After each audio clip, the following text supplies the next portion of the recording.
Hi guys, I really need to stop saying that because it's really annoying.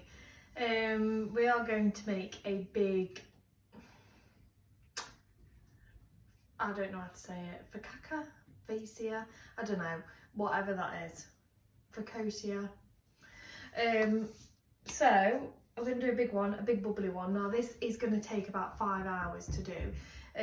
So we're going to start with 470 grams of warm water.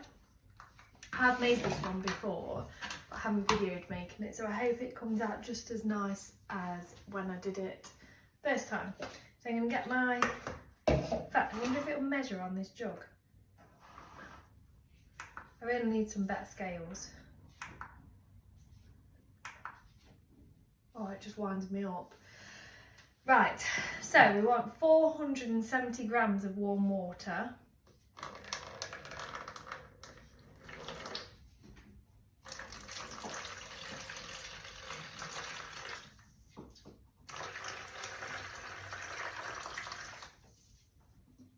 I don't trust this bowl, so we're going to take that off and we're going to use this. Oh. Honestly. Now I've just spilt it all over the slide. Right, 470 grams. That's 378. Let me grab some more. Right, I've got some more.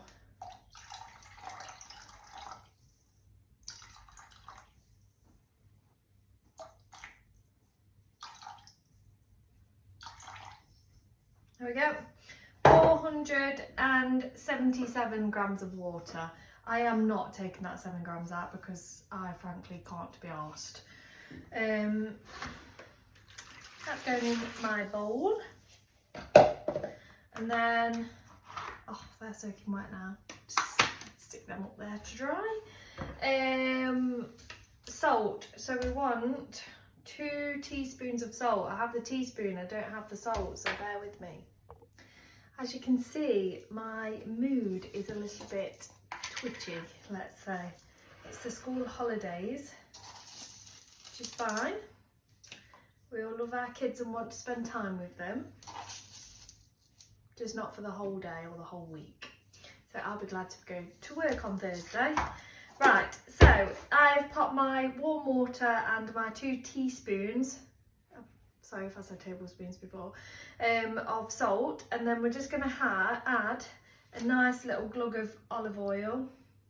This is the thing with that focaccia bread, I'm just going to call it focaccia, I don't care.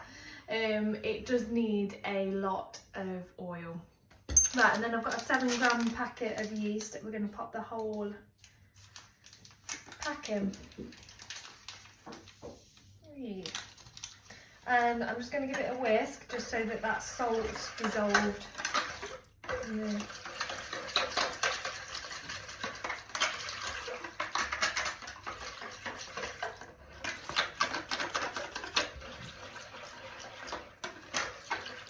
I think as well we are on week 2 with buying no bread. We've either been using homemade loaves or the cobs that I made. I absolutely love that bread recipe. I feel like it is a game changer. I did a little experiment as well. I split the recipe in, well, I made the whole recipe and then I split it into 2 loaves yesterday. However, they didn't come out as good. I feel like you'd need more rising time so that the loaf was a lot bigger. If that makes sense. Right, so that's all had a good mix. And then I'm going to add, now I brought some white bread flour from Aldi because I want to compare the Aldi flour to how it does with the Allinson's brand, because I really like this flour, and like I say, I think it does, like, it is better to buy the better one because you get what you want and you get what you pay for basically. So I brought this from Aldi. I don't normally go to Aldi because it stresses me out.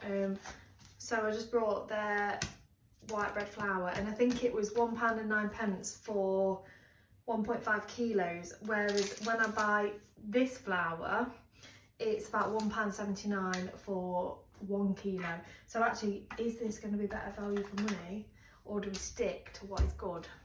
Anyway, back to making stuff. I'm just going to leave that there. So it'll look a bit like that, looks a bit minging, a bit like urine. So we're going to mix. You need a spatula, one spatula, and I'm going to slowly add the flour in.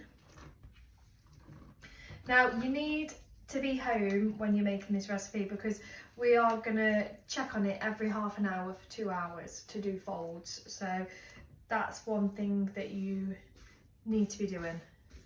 Every half an hour we need to fold it. And this is going to be the biggest, bubbliest focaccia. Please someone tell me how to say it properly, because it's painful. Let's just call it Paige's bread. Paige's bubble bread. Right, this is going to be a very wet dough. Feel free to add more flour because you want it, more water, sorry, which I might do actually. Because like I said, it's going to be a very wet dough. So if you can see that consistency, it's like sloppy. But I feel like I could just do with a little bit more water in there. So I've literally just added probably like 10 mils, I guess. That's better. Now that's the consistency that you want. You see it? Nice and almost like a really thick porridge, I guess. Right, so I'm going to slide all that down off the sides. And then I'm going to cover it, and I'm going to come back in half an hour, and then we're going to do our first series of folds. Right, this has been left on the side for about half an hour now. So what we're going to do is we're going to do 4 stretches and folds. So I have a jug of water just because it's very sticky. So I'm just going to wet my fingers, and then I'm going to get this side and we're going to pull and stretch. So it's very sticky. And then we're going to quarter turn, pull and stretch. And then, as you can see by my face, this isn't very nice. Pull and stretch, and then pull and stretch. So that is 4 pull and stretches. I'm then going to leave this now for another half an hour, and I'll come back in half an hour and we'll do the same thing again. So this is turn number 2. So I've got an audience. I've just wet my hands, so I'm just going to give it it's raised quite a bit actually. So a stretch and a fold that way, quarter turn, stretch, fold. Oh, it's very sticky. Stretch, fold. I'm not sure it's supposed to be this sticky, but we'll work it out. Stretch and a fold. I'm just going to take everything down from the side as well. So that's it. We'll be back for fold number 3 in a minute, well, in half an hour. Right, this is fold number 3. So I'm just going to wet my hands again, and then we're going to grab it, stretch and fold. Oh, that's becoming less sticky now as well, which is good. So it's doing what we need it to do, and it's bubbling. Stretch and fold number 2, number 1, number 2. Stretch and fold number 3. And then the last one, number 4. There you go. So yeah, very jiggly. So we'll come back for the final fold in another half an hour, and then we'll move on to the baking tray fold. Right, this is the last fold, and look, it's even started. I don't know if you can see. It's starting to bubble. Oh, I've just popped it.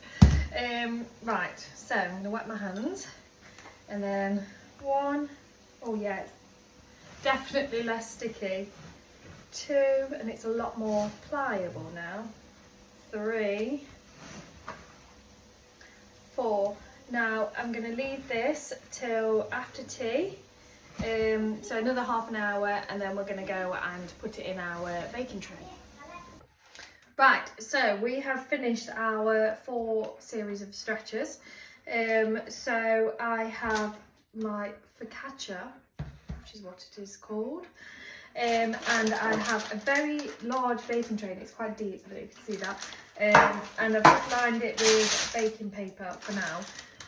And I have some olive oil. Now focaccia is, you do need a lot of olive oil for it. So I'm just going to put approximately what I think is 3 to 4 tablespoons on the baking tray. And then I'm just going to give it a little swirly whirl. Like that. And then I'm going to perform one last fold before we put it on our baking tray. But as you can see, it's bubbling. Oh, a big bubble. So 1, 2, 3,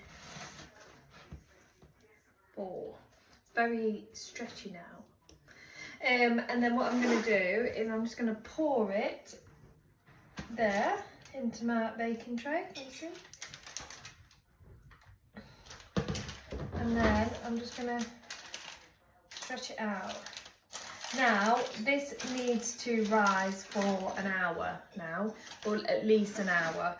So I've jiggled it about, stretched it the shape that I want it to do, and then what it will do is it will mould to the shape of the baking tray, and it will rise hopefully as well. And then that's when, so we'll leave it for an hour to an hour and a half, and then that I'll get my toppings ready as well, and then we'll add our toppings and then we'll bake it. So like I said, you need a whole day to ideally make this focaccia. So yes, be back in an hour. Right, so we are back. Excuse the pyjamas, it's getting a little bit late. It's actually only 7:30. But anyway, so here is my focaccia. Oh, focaccia. Oh, I don't fucking know. This is the don't fucking know loaf of bread. So, and I've got some mature cheddar, some red onion and some rosemary. So we are just going to, or you need some more olive oil as well. I'm just going to take some bits and pieces off. I've preheated my oven to gas mark 6 as always. Now you need lots of oil for this. Again, all over your hands. It's going to be very sticky and not very nice. So just oil your hands. Whatever goes on. I don't even know what this is called. Like I said, I don't know. Anyway, so we're just going to then pimple it like this. Oh, and it's bubbling. Some right bubbles in it. I don't know if you can see. Oh, looks good. So yeah, so we're going to do that. And then I'm probably going to go with the red onion first. Literally just going to sprinkle that on. And then I'm going to go for the little bits of rosemary. Now you can stab these in, or you can just sprinkle them. Well, I'm probably going to do a bit of both, because I did start to chop it, but then I decided no, use its stalks and stick it in because it looked a little bit better.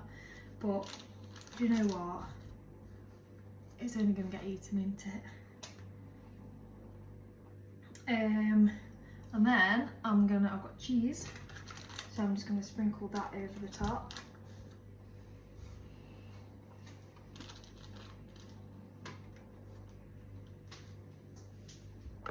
Right, so I just had to pause it there a minute because I forgot the salt. So I'm just going to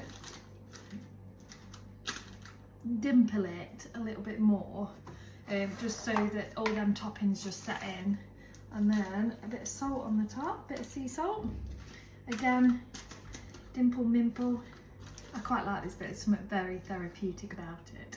So yes, it should look a little bit like that. And obviously there's some bubbles in it, and then no more olive oil because I feel like that's enough. So yeah, I'm going to pop that in the oven. So in 25 minutes I will come and get it out and we'll see what it looks like. Guys, we're done. So this ended up being baked for about 35 minutes, I think it was. And just look. Looks lovely. So I have skewered it and it has come out clean, so that's good. What I'm going to do is I'm going to take it out the baking tray, and then I am just going to go and leave it to rest. It hasn't, let me show you. There's a dog there. It hasn't really rose as much as the last one did that I did. But anyhow, that is going to be delicious. So yes, let me know if you make it, and don't forget to like and subscribe. Thank you.